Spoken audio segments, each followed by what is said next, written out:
told us when we came here and we stayed here, there was no electricity, nothing, and there was no houses to stay. We asked Sri Kasturiji, where can we stay? And he said, anywhere you like. Under a tree on the road? Yes. So we selected one tree and we slept under the tree in front of the mandir. No. And we saw Swami running in the veranda and giving interview. In fact, I was literally crying. I thought I would be dead. And you believed he was going to shoot you? Oh yes, because machine gun was loaded. I started praying with my own Swami's visiting card. That card he gave you a long time ago? Long time, 65 he gave me. You carried it in your wallet? In my wallet. And so you pulled it out and you started to pray as he was preparing to shoot you? Yes. And I said, Sai Baba, I was crying literally. What prayer can I do? Just crying in front of the photograph. Then he came forward. He says, who is your God? I said, Sai Baba. And he took the visiting card in his hand. And he read, Bhagwan Sri Sathya Sai Baba, Pendakoda Taluka, Anandpur District, Andhra Pradesh. Go. He said, go? You go. I said, brother, I was shivering, you know.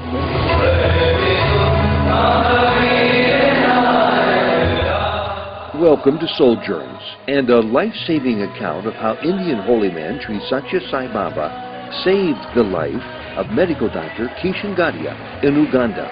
This interview was recorded in Prashanti Nilayam, India in January 2010. Dr. Gadhia, it's very good to have this opportunity to talk to you today. Thank you. Sai Ram, and thank you very much for joining us. I've got so many questions I want to ask, but let me just begin by asking, you're a medical doctor. Yes. You're living in the United Kingdom. Yes. What brought you to Sai Baba?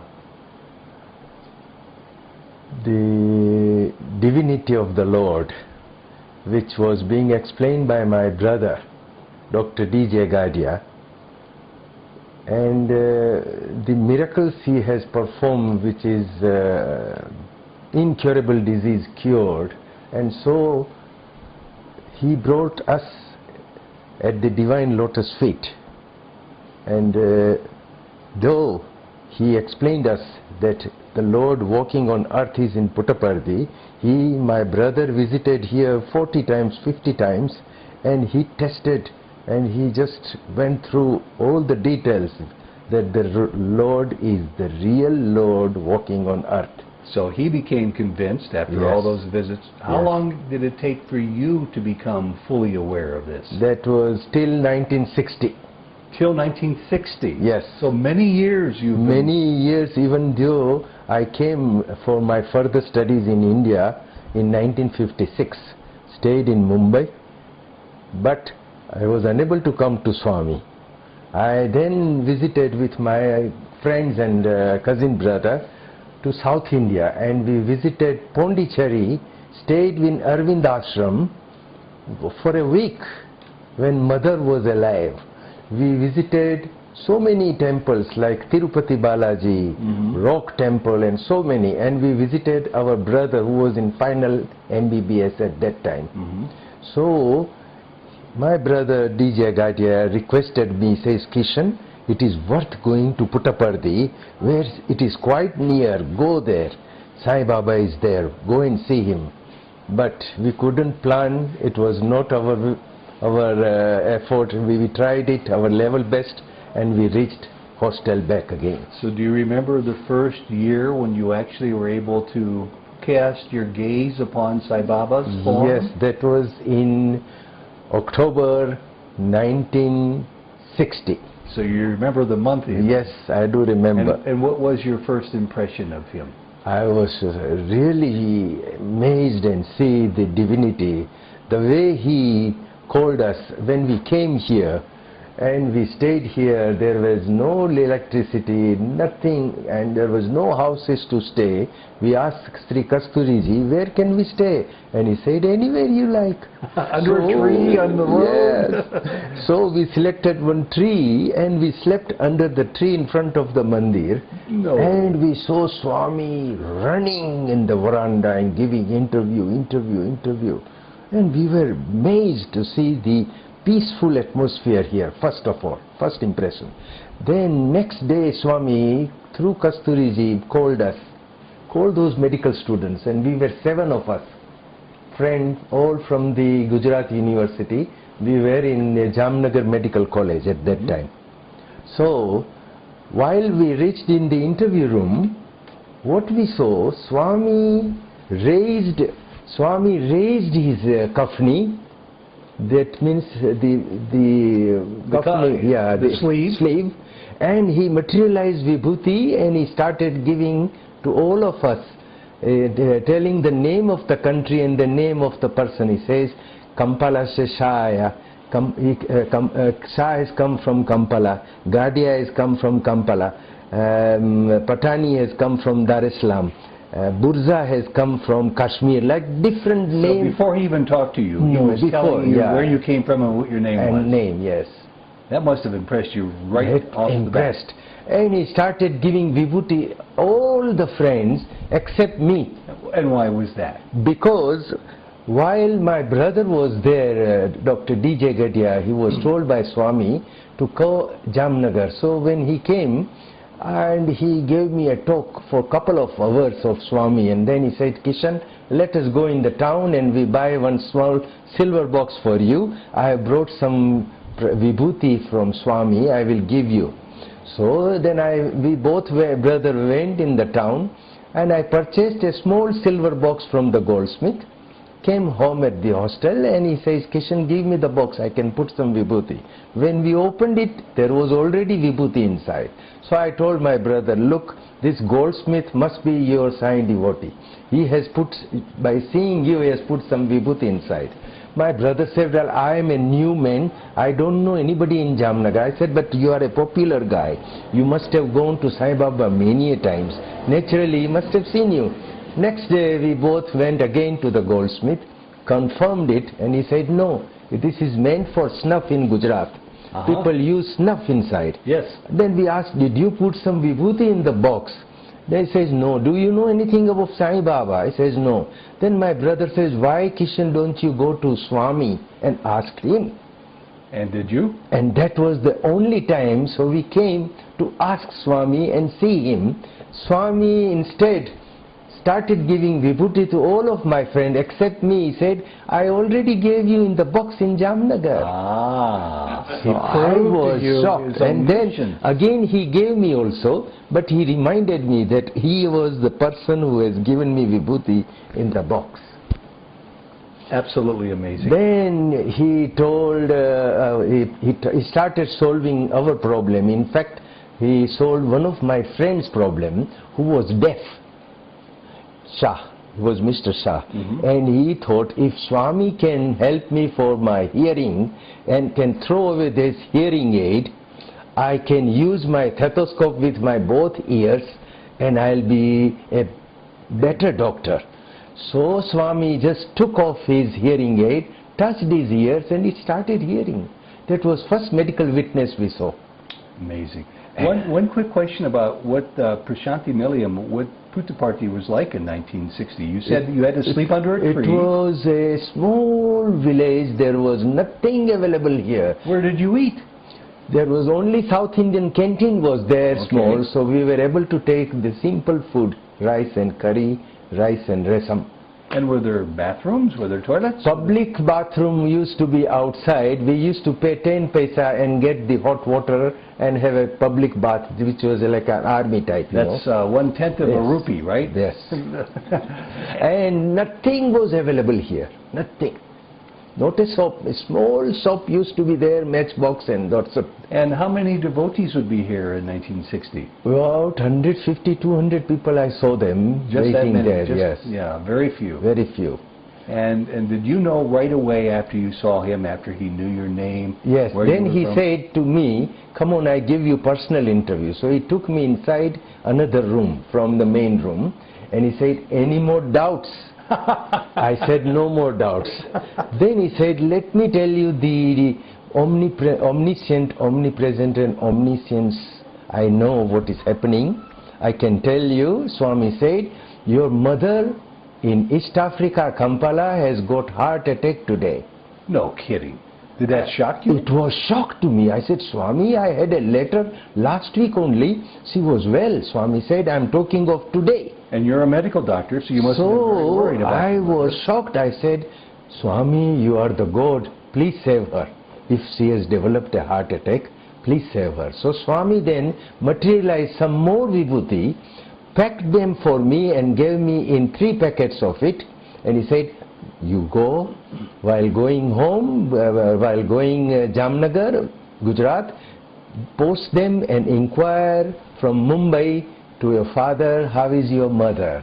And tell them Swami is looking after, don't worry. You won't believe the communication was so poor here, no telephone line and nothing.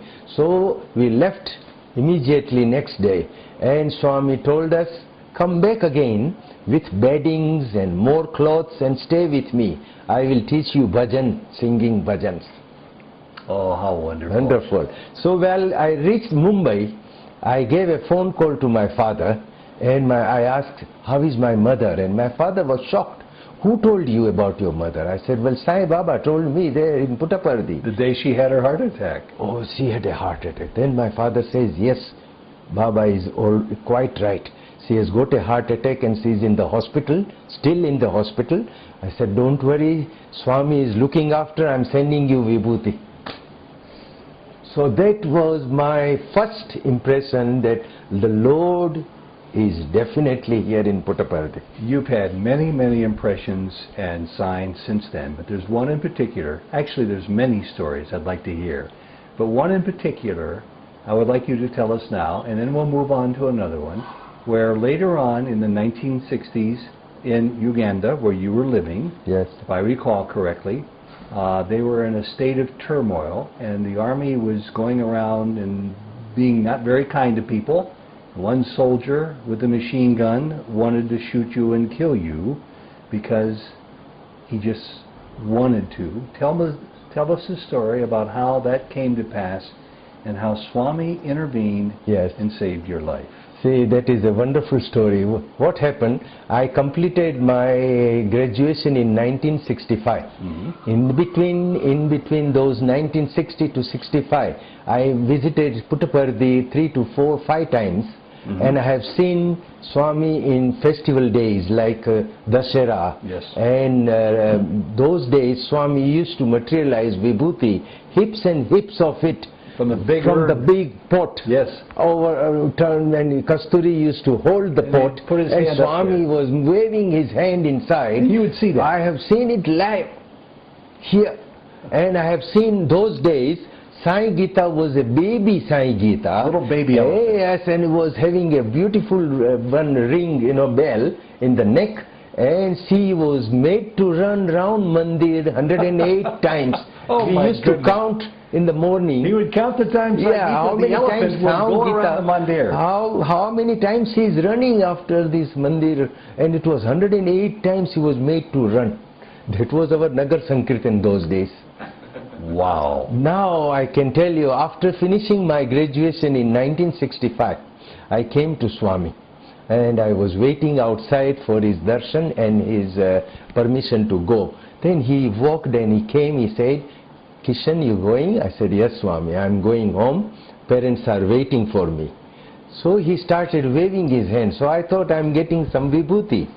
But instead he gave me a visiting card.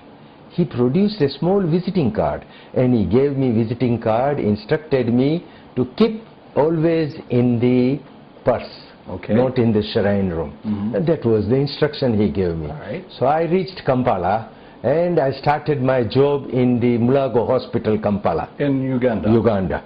That was the big hospital. 65, 66. 66. Okay. And got married in 67. All right. And then I settled with my wife 80 kilometers away from the capital city, Kampala, mm-hmm, for my practice. Okay. Now what happened? Small village, small town? Small village. It was a very good community there. Mm-hmm. And we were about 7 to 8 doctors in the city, okay, small village. So what happened? Swami came in physical form in 1968. That was month of June, July. He came June, July. When he came to Uganda? Uganda, Kampala, His only trip out of India, That correct? was the only trip he has been out of India. And he was there, and that's a legendary trip that he made. Yes, Partly because it's the only time he ever left all of India. correct. Do you know why he went to Uganda then? To give blessings to the devotees were eagerly waiting, because my brother opened the Sathya Science Center in Kampala in 1956. But there are devotees all over the world who would have loved to have him but come and these give blessings. devotees were so much insisting Swami. In fact, Dr. Patel, who brought Swami, he arranged and booked 9 times tickets for Swami and the company of the Swami. And finally he came. Finally Swami agreed, So and this he was a brought. big moment for you and It for all was the people. so wonderful that my parents and all my uncles, they were all Swami's Sevadal. They were busy in Kampala, and Swami was so happy. But I was unable to come and see on weekdays. You see, Swami said, duty is God, work is worship. So you were working as So a I doctor. was working in there, my small town, 80 kilometers away. But Saturday, Sunday was my off, so I came to Kampala to see Swami. And luckily, the day when we came, the announcement came from the Sevadal that all the doctors and their family, please come inside, Swami wants you. So I was there waiting for Swami's darshan. And I told my wife, come on, let us go, all doctors are going, we are all supposed to go inside. So we went inside, we had our darshan, Sparshan, Swami's Pad Namaskar. Swami asked us, how are you? I said, I'm quite well. I got my wife, Swami, on the ladies' side. And then Swami said, very happy. But then he started solving the problems of the doctors. In the meantime, he told us, go home. Tomorrow I'm coming to your home personally. Wow. So being Sunday, we thought beautiful. Saturday, Sunday. I was there till Sunday. So did he come the next day to your home? Next day he has planned, he came with Dr. Patel to our house, and we were all family members together and having a wonderful time with Swami. We offered him grapes as a token of our love, and we did the aarti and bhajans, and they were so happy. Then Swami said, life is like grapes now, but the future is no good. And what did he mean by that? That means, they said, once these grapes becomes rotten, you throw away. So the future. So he was talking about your life in Uganda. Yes. He said, future is no good in Uganda. So we told Swami, we are born, brought up here, father has got business, and they are all settled well, so many years. So he said, up till now the life was good, but future is no good. He wants you to leave. So he told me, then I asked him personally, Swami, what shall we do? He says, wind up, sell the things and move. I said, Swami, we are holding British passport. He said, move to London. All. And did you do And he that? said, don't go on your own, go with the family. I said, okay, Swami. So he wanted me to go with my sister, my brother-in-law, my brothers, and all of us family. And this was a period of increasing political turmoil. So this was, at that time there was not much problem. 1968 was quite good. But Swami told us future, so I sold my practice, I sold my building, I sold my house, and I rented a house instead, and I transferred my money officially to London Bank. So you were preparing to leave. Yeah, I started preparing myself. And then what happened? And then I waited for my parents to pursue them, please let us go, till 1972. So they wouldn't go. They say it's difficult to wind up, son, difficult to sell the business and difficult to wind up completely. And what was your father's business? He was having a cloth business, Okay, you know. so he had been there for many years. Many years. And he wouldn't find a buyer. He thought that it will be okay. There won't be more problem. You see, Sure. businessmen won't have any problem. Those who are working could have problems. This is what he thought. Yeah. So Then what happened, one day while I was in the small town there, I was visiting my friend, and one army man came. He says, I want to check your car. I said, okay sir, check it. This is a soldier? The soldier. Okay. So he came and checked my car, and he couldn't find any weapons except stethoscope and my medicine box. Then he said, sir, come on, drive. So I thought he wanted my service somewhere. So people used to take me for my service. a small town, everybody knew me there, and even the head of the army was also, he knew me very well. So I thought probably he's taking me, some family members must be sick. Instead he took me in the bush and he said, come on, prepare. He brought the machine gun. He wanted to shoot me. And why? Because of the skin. He said, you people were ruling us. I said, but look, I'm a doctor.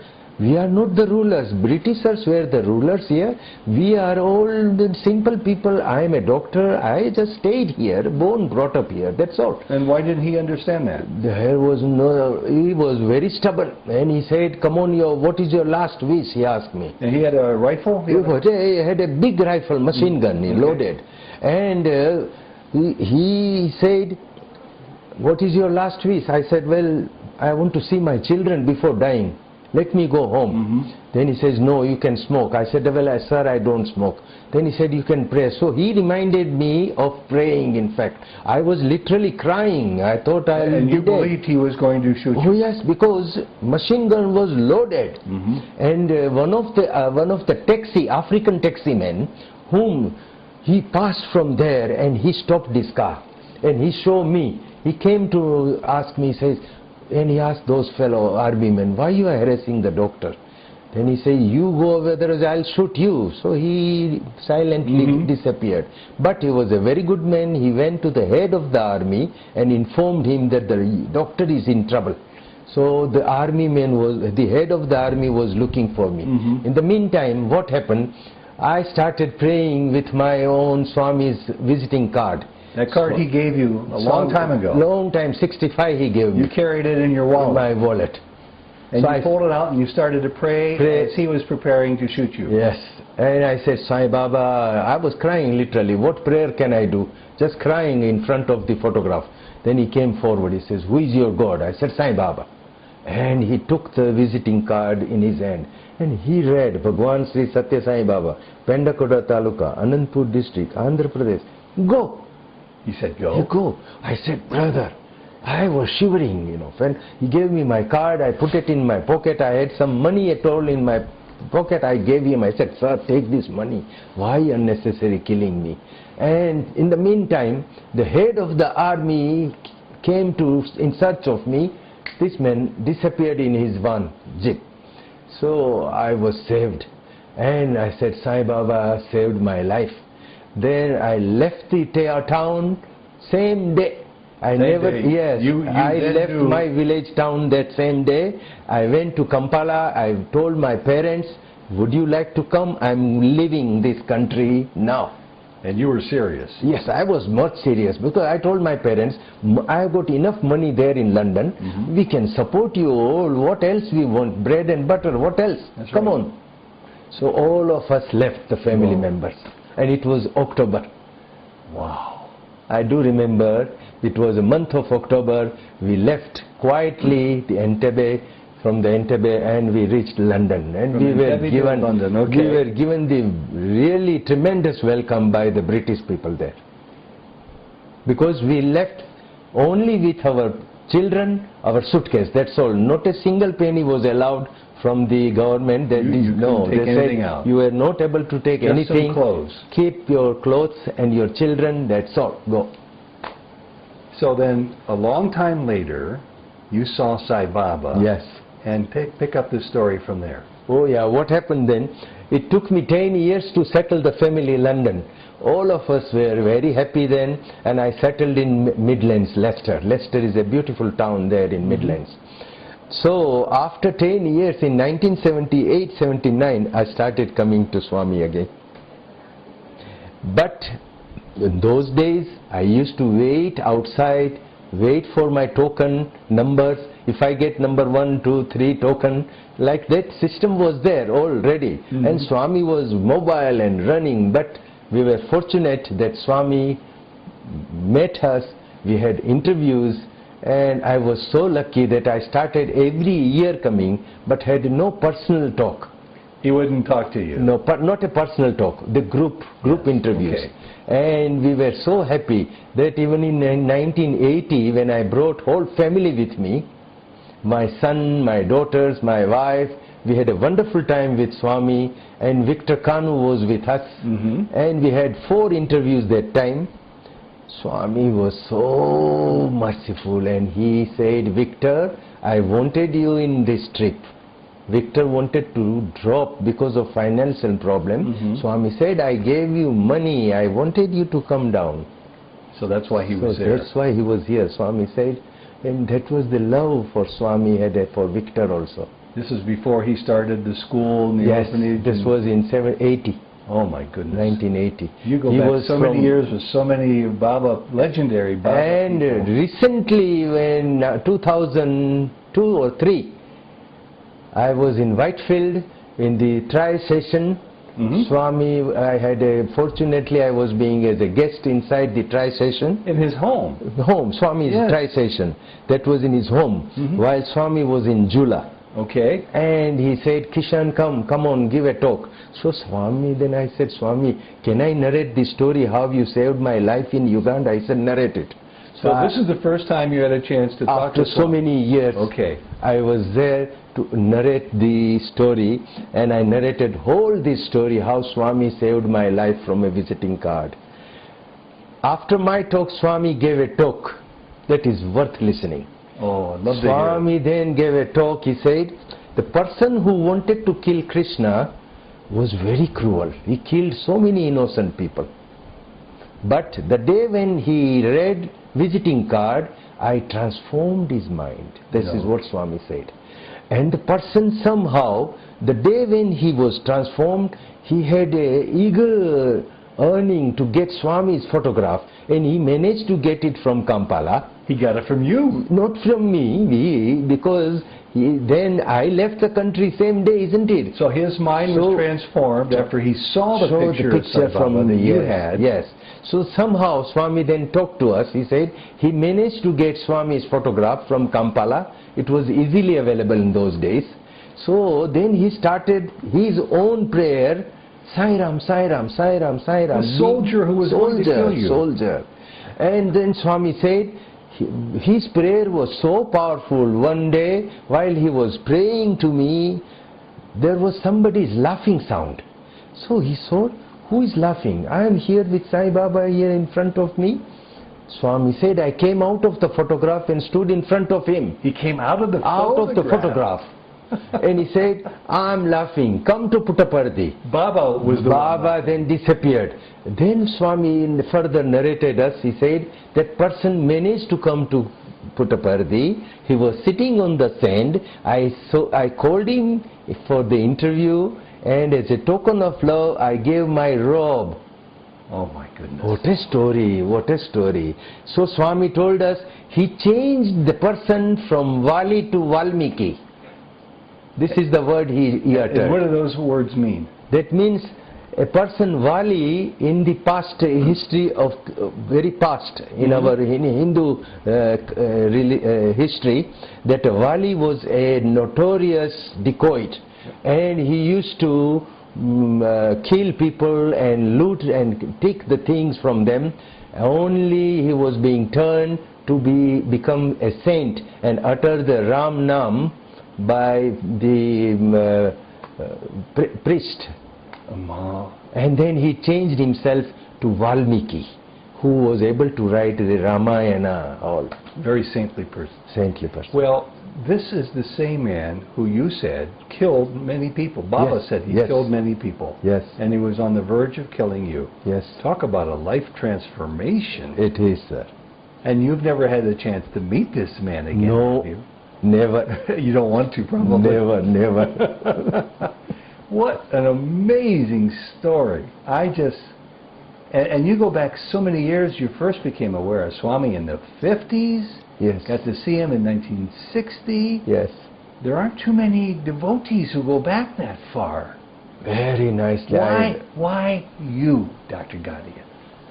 This is what the Swami told my elder brother, Dr. DJ Gadhia, that you were in your past life Kaka Sahib Dixit's grandson. Kaka Sahib was with Shirdi Baba in Shirdi. So you were a follower of Shirdi Sahib. So our four parents in the past life were the follower of Sai Baba, Shirdi Sai Baba. And Swami then narrated to my brother that your granddad used to request me often there in Shirdi to look after my children and grandchildren. Look, Swami then said, I'm looking after you in this life. Amazing. And very briefly, it's a wonderful story. I've heard it, and I've had the privilege to talk to and interview Dr. Kishan Gadhia. Yes. Very briefly, would you relate to us the miraculous story how Baba saved his life by bringing him back to life? Yes. After he once died? Yes. Briefly, could you tell I that can story? tell that once he was involved in a very nasty motor accident in Tanzania.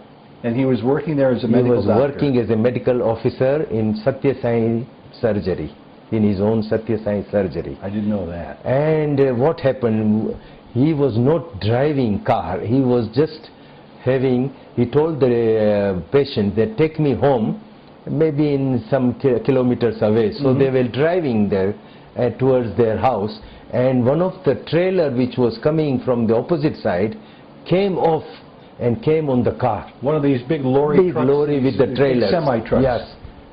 So and naturally he crashed. His car was badly crashed.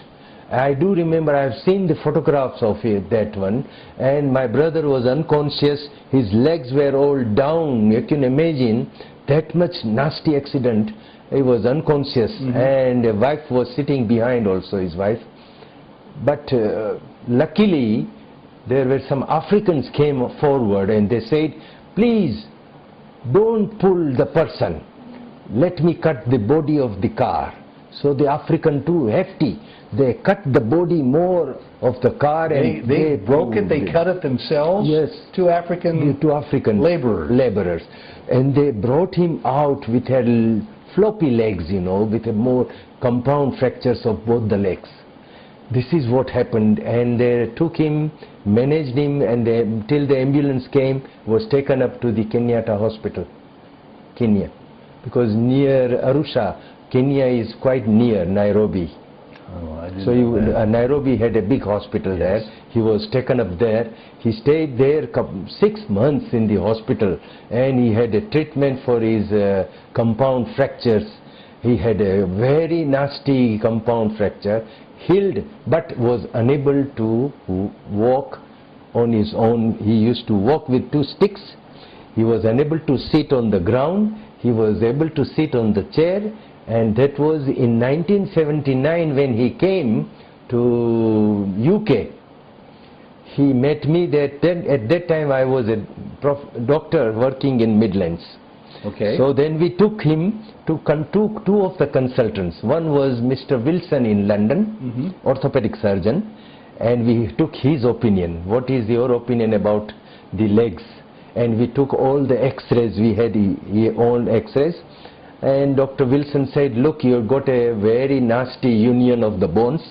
We won't able to re-surgery do and make you normal. It's better you go better on these walking sticks and better sit on the chair. That's it, my opinion. So we took him another opinion in Midlands, and that was Mr. Chan, an orthopedic surgeon in Midlands. And he also said that I won't advise you the surgery. Nothing can be done.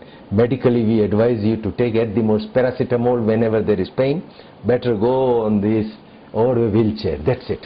So then he came to Swami, and Swami threw his stick away. He did. And he applied his vibhuti on the legs and made him to sit on the ground. He was able to sit, but still he managed to sit on the chair a long time. But he was saved. This is what Swami said, that I have to come down as 2 African men to cut the body of the car and then remove your legs. So otherwise you would have lost your legs completely. Swami says that was him. That was him. Who manifested himself as 2 African laborers who cut the car. Did they have machinery? Did they? Maybe some machinery there, could be some, we don't know. But they cut it in half. But there were no big machinery or any big cranes, no. So Swami says he was there. Very hefty Africans, and they disappeared after he left. They disappeared into the woods. In the woods. Amazing. We have time for one more story. And you have so many wonderful stories that I'm personally aware of, and I'm sure you have many more than that. I want you to just think a second and ask Swami to guide you to the right story to share with us. That's a delight to listen to, that helps us in our faith, Yes, sir. and our struggles with coming to terms with all that Swami is, which is a mountainous task, Yes. but something that might also be useful to us. Yes, sir. As all of us who have the privilege to see an interview such as this face our own daily challenges. Yes, sir. So, having said that, Yes. which story do you want to share with us next? Then this is the latest miracle which I have witnessed. Okay. It's beautiful, regarding a lady who was in England, and she was pregnant there. She was found in her early pregnancies, while investigating on antenatal, she was found to have a Down syndrome child. While she was pregnant. Pregnant. They discovered this. Yes. Okay. And so she was being told by the hospital staff that they will have to do some more tests, like amniotic aspiration fluid and sonograph. And so laterally they confirmed it, that yes, lady, you got the Down syndrome child. Nothing could be done. Nothing could be done medically, except we can terminate on national health free for you now, early, when there is no life of the child. Later on, once you don't obey, or if you want to carry on the pregnancy, we won't able to help you. So you decide within a fortnight. So she said, my parents are in India, we have to ask them, and we will come you within fortnight. And she started crying, literally, with this problem, naturally. Husband was crying. The family problem, isn't it? First child, and that is also Down syndrome. Somehow they passed the message to their parents, and the parents were sitting next to me. The grandfather was sitting next to me, and he was a little impatient. Just go ahead and put that on there. He was a little impatient. Impatient. And what did he say to his granddaughter then? He said, we will write a small chit and ask Sai Baba what he says about it, whether to go for miscarriage or not. So then he wrote a small note of it, but Swami used to come in those days in Vice Chancellor's red car. Okay. Okay? He was very fond of, at that time, the Vice Chancellor's car, and I used to sit there also. So I saw Swami used to come in the Vice Chancellor car and get down in veranda. So this man was sitting next to me. I knew the gentleman from London only, and he said, Doc, I'm worried. There is a medical problem. I said, don't worry, what is the problem? Can I solve the medically? I can solve the problem. So we talked to each other, and he said, my daughter-in-law is pregnant in London, and she is found to have having Down syndrome child. What shall we do? I said, look, medically I can tell you the same story. Medically we can't do anything. Wait for Sathya Sai Baba. He is our Lord's Lords. He is doctors, and surgeons. Let us wait. I had so many medical witnesses in the past. I have seen him curing multiple sclerosis of a child from London. I have seen him curing an Italian lady who was in a wheelchair, crippled. Swami made her walk, run. I have seen one of the lady from Birmingham. She was on a wheelchair and she started walking with a paresis of the leg. So I told him, wait, I have seen so many medical witnesses in the past. So wait for the Lord. And the same day, Lord came and got down, and he took his note and read it there and there. He called them inside the interview room. So he was called in the interview room, and Swami said, yes, there is a Down syndrome in the family now, but no need of miscarriage. I am changing the child. He's changing it. Child. So they said, Swami, shall we call our daughter-in-law here? Swami said, no, not necessary. I will be going London. He'll be going? Yes. Okay. While he was seated there in Puttaparthi, and he said, the name of the child will be Achintya. Once the child is 1 month old, bring them for my further blessings. And they came out from the interview room. It was thrilling, and I said, what is the news? Come on, tell me. I am eagerly waiting. So he told me, doctor, this is what Swami said. I said, 110%, no miscarriage now. Swami's words are final. Let us wait. And what happened? And after 8 months of pregnancy, she delivered a beautiful baby girl. What did her doctors say? And doctors were amazed. All gynecologists, obstetricians, they had their own conference in that area. And they said, where is the Down syndrome baby? We were expecting Down syndrome. You've got a beautiful baby. Then they showed Sathya Sai Baba, a photograph of it. They said, this is the person, Sai Baba has changed it. Mm-hmm.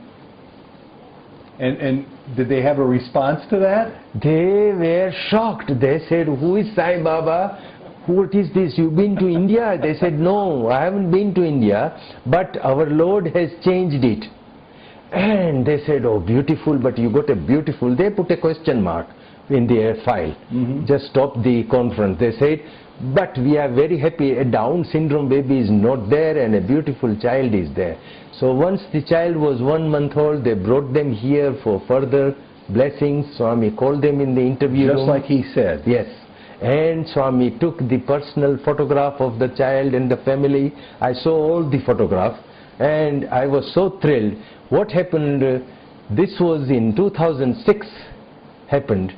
Now the child is 3 years old, and recently I was going with Swami to Kodaikanal. Every time Swami goes to Kodai, I used to follow him. Mm-hmm. But once he took me as a guest of Swami. How wonderful. So I was happy with him to stay with him in Kodai. And Swami then called me there in 2006 also, that come on, narrate this story. Of the Down syndrome child. Again I said, Swami, can I speak of the Down syndrome baby? He says, yes, speak of the Down syndrome baby. So you did so that. I narrated whole incident of this. Just this past year you did this. Yeah, I just started with this. I said, well, Parikshit, which was Pandava, was the only Pandava in the Pandava's family.